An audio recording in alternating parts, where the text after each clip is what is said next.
Good evening everyone. मैं doctor Swati Sharma English सूत्रा में आप सभी का स्वागत करती हूँ और मैं टीजीटी के प्रैक्टिस सेट्स के साथ आप लोगों के सामने आई हूँ। ये टीजीटी का प्रैक्टिस सेट है। इससे पहले मैंने आप लोगों को मॉडिफायर्स करवाया था और आप लोग बहुत ज़्यादा नोटी होते जा रहे हैं। आप में से कई सौ लोगों को बड़ी क्यूरियोसिटी है कि मैं इतने सारे बन क्यों लगाती हूँ। तो भाई मैं क्या जवाब दूँ इसका। आजकल जो है आप लोग बहुत नोटी होते जा रहे हैं और इसका जवाब तो मैं अभी भी नहीं दूंगी कि मैं इतने सारे बन क्यों लगाती हूँ। इतने से मेरे बाल हैं और उसमें जो है मैं क्लिप लगा लेती हूँ। तो ये जो है अब इसके साथ जो है ये मेरा जो नया ये वाला मैंने प्रैक्टिस सेट आप लोगों के लिए बनाया। 30 क्वेश्चंस ही हैं इसमें भी। तो चलिए स्टार्ट करते हैं। 30 क्वेश्चंस का प्रैक्टिस सेट है ये आप लोगों का। और भाई इसके साथ ही आप लोगों को ये if you wish to take admission in our live classes तो you can make a call at 7895937338। चलिए अब क्वेश्चन स्टार्ट करते हैं।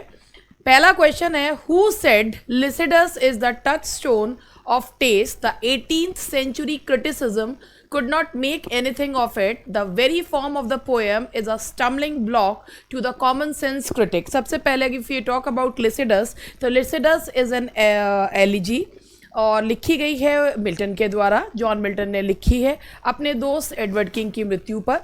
उन्होंने इसमें ये बताया है कि बहुत कुछ वो कर सकते थे बट बहुत अपने प्राइम उसमें ही ईयर्स में उनकी डेथ हो गई।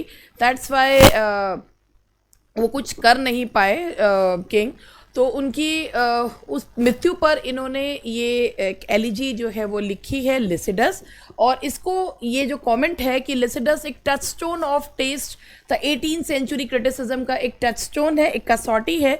ये कहा है किसने? ये मार्क पेटिसन का कमेंट है। ये मार्क पेटिसन की कमेंट्री है। मार्क पेटिसन ने ये बात जो है वो कही है। This is a comment bye mark petition. Mark petition का ये कमेंट है।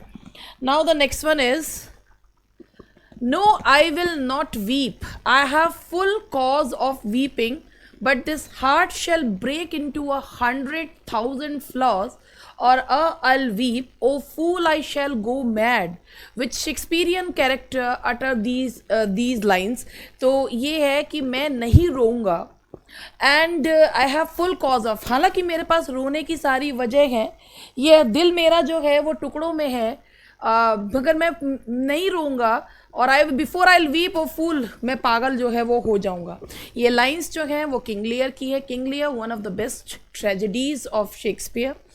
किंग लियर जो कि एक 80 ईयर्स अराउंड एक ओल्ड किंग हैं जो बहुत अपना पूरा किंगडम अपनी 3 बेटियों में बांटना चाहते हैं, लेकिन अपनी 2 बेटियों में बांटकर अपनी ज़िंदगी की सबसे बड़ी गलती करते हैं। तो ये लाइंस जो हैं वो किंग लियर की लाइंस हैं।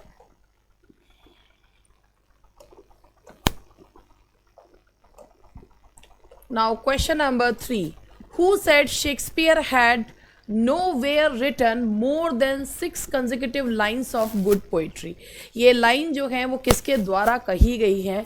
तो ये डॉक्टर जॉनसन के द्वारा कही गई है कि शेक्सपियर ने अच्छी पोइट्री नहीं लिखी। Doctor Johnson. Who is the speaker of the following lines? Of one whose hand, like the base Indian, threw a pearl away, richer than all his tribe। तो सबसे पहले मैं आपको बताऊं ये लाइंस ऑथलो की हैं। ये लाइंस ऑथलो की तब है when he got to know कि जब उसने कि जस्ट बिकॉज ऑफ यागो उसने गलत जो है अपनी वाइफ डेस्डेमोना जो पूरी तरीके से उसके प्रति फिडेल थी उसे मार दिया। तो ये लास्ट लाइंस हैं ऑथलो की, जब वो अपने आप को वो आत्महत्या करते हैं मगर उसमें भी वो अपने आप को एक मार्टियर के रूप में दिखाता है ऑथलो। तो ये एक लास्ट लाइंस हैं, ये ऑथलो की लास्ट लाइंस हैं। तो these are the lines of Othello.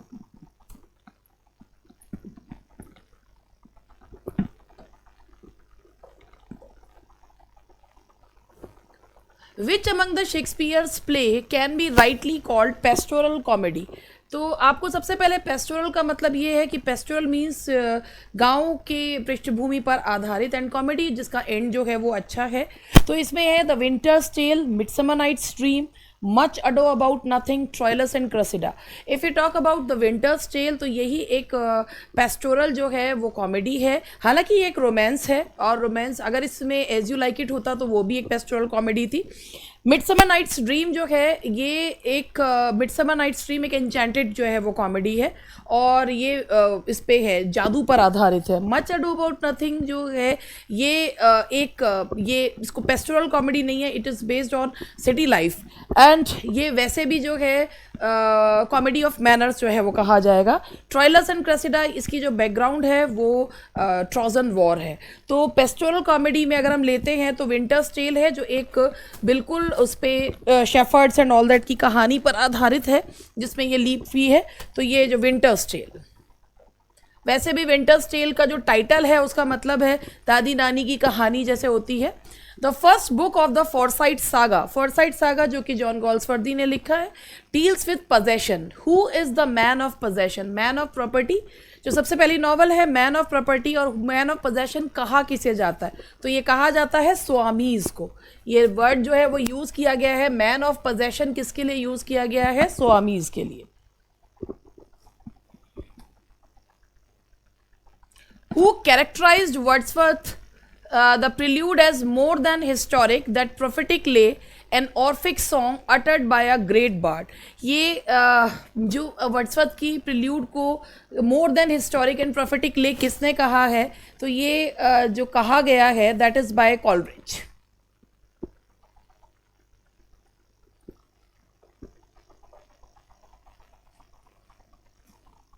Which of these is the dark comedy या प्रॉब्लम कॉमेडीज, प्रॉब्लम प्लेज। इनमें से कौन सी डार्क कॉमेडी है या प्रॉब्लम प्ले है। डार्क कॉमेडी का मतलब होता है कि शुरुआत तो जो है, मतलब आप ये मान के चलिए कि सब चीज़ जो है बहुत ही उलझा हुआ प्लॉट है, हीरो बहुत जो है उसमें फॉल्ट्स फ्लॉज हैं, बहुत जो सारा जो माहौल है वो एक ट्रेजेडी जैसा है, बस अंत सही जो है सही हो जाता है। एक जो प्रॉब्लम है उसका कहीं कोई सॉल्यूशन नहीं दिखाया जाता। तो ये डार्क कॉमेडी जो है इनमें से कौन सी है। Measure for Measure, As You Like It, Much Ado About Nothing, none of these. तो इसमें जो है मेजर फॉर मेजर, ये इसके साथ all is well that ends well, ये भी एक प्रॉब्लम प्ले या ट्रेजिक, ये भी डार्क कॉमेडी में ही आती है।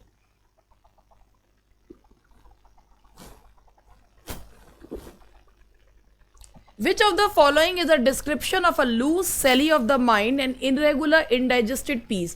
ये किसको कहा गया है, कौन से जो लिटरेरी टर्म है उसके बारे में ये कहा जाता है, अ लूज सेली ऑफ द माइंड, एक इनडाइजेस्टेड पीस। तो ये कहा जाता है एस्से के लिए, ये कहा जाता है एस्से के लिए कहा जाता है, एस्से को कहा जाता है लूज सेली ऑफ माइंड की भाई विचार जो हैं उसमें भटकते रहते हैं, तो ये एस्से के लिए कहा जाता है। Who among the following poets admitted bluntly that his verses were a tame imitation of Pope's versification। देखिए ये क्वेश्चन 2019 में ये पूछा भी गया था कि इनमें से कौन सा जो स्टेटमेंट है वो विलियम वर्ड्सवर्थ के बारे में सच नहीं है। तो उसमें ये था कि ये भी उनमें वन ऑफ द पॉइंट्स था। विलियम वर्ड्सवर्थ ने जब अपने करियर की शुरुआत करी है तो उन्होंने जो उनकी शुरुआती पोएम्स हैं उनमें उन्होंने पोप को ही इमिटेट किया है। तो उनकी जो है उन्होंने खुद ने ये एडमिट करा है कि उनकी शुरुआत की जो पोएम्स थी वो पोप की वर्सिफिकेशन की इमिटेशन जो है थी। That is William Wordsworth.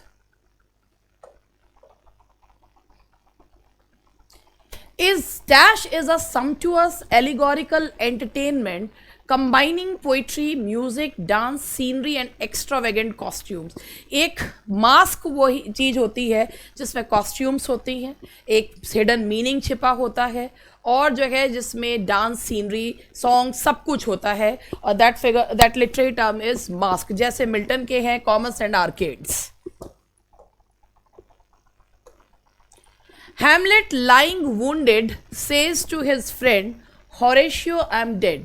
ये कौन सी फिगर ऑफ स्पीच का एग्जाम्पल है, तो ये है प्रोलेप्सिस, यानी कि समय से पहले अगर किसी चीज को कह देना, that is prolepsis. Which is like an excursion into the English fields at sunrise. एक यात्रा के जैसा कौन सा है इंग्लिश फील्ड्स एट सनराइज में, तो ये है अलीग्रो। मिल्टन की जो पोएम है अलीग्रो, बिल्कुल उसे पढ़कर ऐसा लगता है जैसे कि एक सनलिट मॉर्निंग में फील्ड्स की जो है एक जो है बिल्कुल घूम रहे हो उसमें, तो दैट इज अलीग्रो।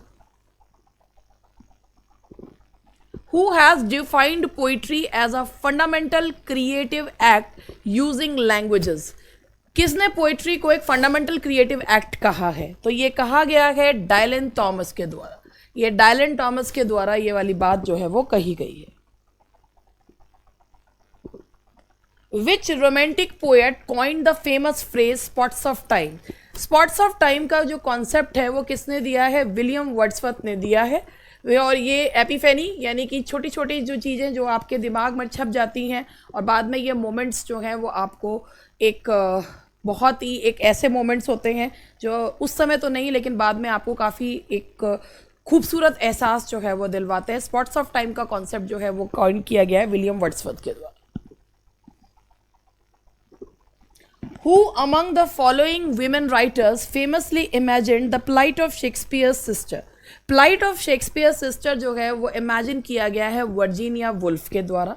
वर्जीनिया वुल्फ जो कि एक मॉडर्न राइटर थी और इन्होंने स्ट्रीम ऑफ कॉन्शियसनेस टेक्निक पे अपने नॉवेल्स लिखे हैं। तो इन्होंने जो शेक्सपियर की सिस्टर की plight जो है इन्होंने इमेजिन की है, that is Virginia Woolf.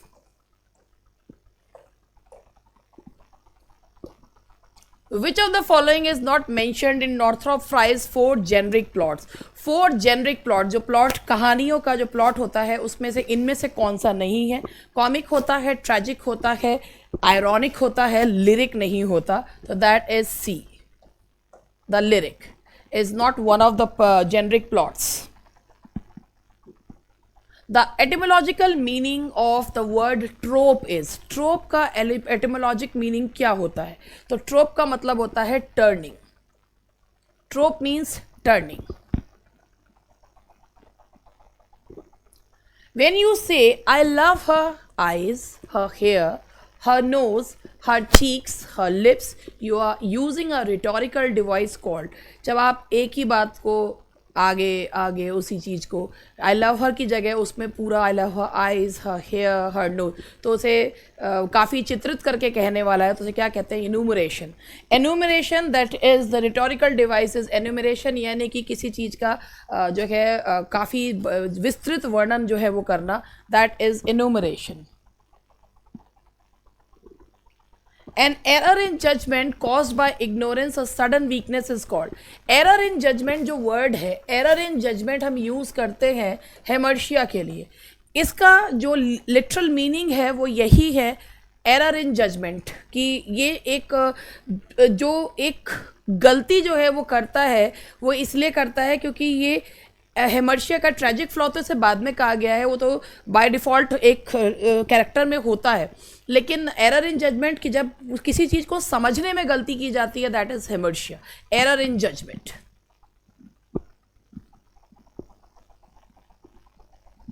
He cannot pass the test without your help. Change into a complex sentence. Complex sentence का मतलब होता है एक principal और एक subordinate clause. He cannot help him if he will pass the test. He cannot pass the test, ये हमारा हो गया पार्ट 1, और इसमें हमने जो है he cannot pass the test, इसमें हमने कर ले he cannot pass the test कब तक? जब तक तुम उसकी मदद नहीं करोगे। तो he cannot pass the test unless you help him, ये principal clause, ये subordinate clause and this is a conjunction। तो he cannot pass the test, अगर ये बाकी के सारे जो हैं वो grammatically incorrect है, तो यहाँ पर है he cannot pass the test unless you help him। My opinion is that we will get good marks. What is the grammatical status of the underlined clause? देखिए, my opinion is इसमें verb है, और verb के ऐसा कोई word, phrase, clause जो meaning को complete करता है, इंफॉर्मेशन देता है, उसे क्या कहा जाता है? Complement to verb. जो सेंटेंस को, जैसे आर्ग्यूमेंट भी कहा जा सकता है कि सेंटेंस के मीनिंग को कंप्लीट करने के लिए, तो इसे क्या कहा जाएगा? Complement to verb. तो यह जो है that is complement of the verb, जो मीनिंग को कंप्लीट, वर्ब के मीनिंग को कंप्लीट करने के लिए चाहिए। That's not object of the verb. If I had told the truth, object जो होता है वर्ब का वो नाउन और प्रोनाउन में आता है हु और व्हाट के, हुम और व्हाट के आंसर देने पर। If I had told the truth dash punishment, ये आपका जो क्वेश्चन है ये कंडीशनल का टाइप 3 है। इफ़ आई हैड कि कोई का अगर मैंने सच बता दिया होता तो I would not have escape, तो मैं बच नहीं पाता, यानी कि कोई कंडीशन हो सकती थी मगर हुई नहीं, तो वुड नॉट लगता है, उसके साथ जो है वुड लगता है और प्लस हैव प्लस वर्ब की थर्ड फॉर्म, तो I would not have escaped. And now the next one is it is hardly 10 years dash the reform was introduce. ये एक सीक्वेंस होता है, अगर इट इज़ प्लस आ रहा है तो सिंस लगेगा, उसके बाद जो होता है पास्ट इंडेफिनिट का यूज़ किया जाता है. तो ये है it is hardly 10 years since the reform was introduced. The house with all it's content dash insured. अब एक बात है, यहाँ पर हम हाउस के हिसाब से लगाएंगे, विद के हिसाब से नहीं, कंटेंट्स के हिसाब से नहीं, क्योंकि विद के जस्ट पहले जो सब्जेक्ट आता है उसके हिसाब से वर्ब लगता है. तो आप यहाँ पर ये देखिए कि कौन से प्लूरल हैं, ये प्लूरल है, ये प्लूरल है. The house with all it's content has insured या वॉज इंश्योर्ड, तो यहाँ पर हैज़ ये इससे तो सेंस बैठता नहीं है, तो the house with all it's contents was insured, तो या हैज़ इंश्योर्ड किया जा चुका है. तो ये वैसे वैसे पास्ट टेंस में कि हाउस जो है अपने कंटेंट्स के साथ इंश्योर्ड था, तो मैंने इसमें लगाया है वॉज, सिंगुलर लगेगा इसमें वर्ब की form. Now the next question is much dash since they were here last. अगर सिंस आ रहा है बीच में तो ये है आपका present perfect plus past indefinite. तो जी पास्ट इंडेफिनिट है, पास्ट इंडेफिनिट या सिंपल पास्ट, तो ये यहाँ पर आएगा प्रेजेंट परफेक्ट. देखिए प्रेजेंट परफेक्ट कहाँ है, much has happened since they were here last. I tried to learn English for years, कि मैंने बड़े लंबे समय तक जो है इंग्लिश को सीखने की कोशिश करी मगर सक्सेसफुल नहीं हुआ. तो आई हैवंट सक्सीडेड, कि मैं जो है आई हैव नॉट सक्सीडेड, कि मैं जो है सक्सेसफुल नहीं हुआ. तो दैट दिस प्रोसेस जो है अभी तक चल रहा है. I have not succeeded. Time बताया जा रहा है इसलिए लगाया है. Choose the grammatically incorrect option. The grammatically incorrect option is she seems sad. She seems, वो जो है दुखी प्रतीत होती है, सही है. He has a cellular phone. Cellular ही बोलते हैं, मोबाइल फोन नहीं बोला जाता, सही है. These grapes are tasting so सावर, तो यहाँ पर ये गलत है, क्योंकि जो भी हमारे वर्ब्स ऑफ परसेप्शन होते हैं टेस्ट सी, ये इंडेफिनेट में लगते हैं, तो इसीलिए इसमें ये कंटिन्यूस टेंस में नहीं यूज़ होते. These grapes taste sour, I think you are wrong, ये भी सही है, चाहे मॉरली इसमें बोला जा रहा है. तो द इनकरेक्ट स्टेटमेंट इसमें है these grapes taste sour. Choose the correct option of the two simple sentences into a complex by using adverb clause. The chief guest entered the hall, the audience clapped. अब आप ध्यान से देखिए, the audience clapped कब, when the chief guest entered the hall. अब यहाँ पर ये बाकी के भी देख लीजिए, the audience clapped upon the guest entering the hall, ये नहीं हो सकता क्योंकि इसमें जो है एडवर्ब क्लॉज नहीं आया. The audience clapped when the chief guest, भाई इसके साथ हो सकता था, लेकिन यहाँ पर पास्ट इंडेफिनेट नहीं लगा, एंटर्ड होता तो ठीक हो जाता, एडवर्ब क्लॉज हो जाता. The audience clapped as soon, अब यहाँ पर एज आता तो ठीक होता. तो छोटी छोटी गलतियां होती हैं, वो भी देखनी पड़ती हैं. तो केवल इनमें जो एडवर्ब क्लॉज लग रहा है वो केवल ऊपर वाले में लगा हुआ है. द ऑडियंस क्लैप्ड एज, ये टाइम क्लॉज है. The audience clapped as the chief guest entered the hall, ये जैसे मैंने आपको बताया ये वाला इसमें एडवर्ब क्लॉज है नहीं. नीचे वाले में एंटर लिखा हुआ है, ऊपर वाला सेंटेंस पास्ट में है, तो यहाँ भी एंटर्ड आएगा. और यहाँ पर ये देखिए एज सून एज पूरा होता है, तो सेंटेंस क्वेश्चन पूरा पढ़ना चाहिए. एंड ये थे हमारे क्वेश्चंस. नाउ बस यही इतने ही क्वेश्चंस आज आप लोगों के लिए थे. एक बीच में वो क्वेश्चन गलत आ गया था, इसलिए मैंने उसको नहीं करवाया. 29 ही क्वेश्चंस रह गए मेरे, तो इसलिए जो है ये देख रहे हैं 30 मगर है नहीं. और बस इतना ही. और एक आप लोगों से कहूँगी, कल मेरी बेटी ने एक पेट्रियाटिक सॉन्ग जो है वो गाया है, और उसने कल वो हम लोग अपने चैनल पर शेयर करेंगे। तो आप लोग जो है बिल्कुल बच्चे को जैसा भी उसने गाया है बच्चे के को उसको देख के उसका जो है बिल्कुल उत्साहवर्धन जरूर कीजिएगा, और अगर पसंद आए तो शेयर भी जरूर कीजिएगा। थैंक यू वेरी मच, मिलते हैं कल।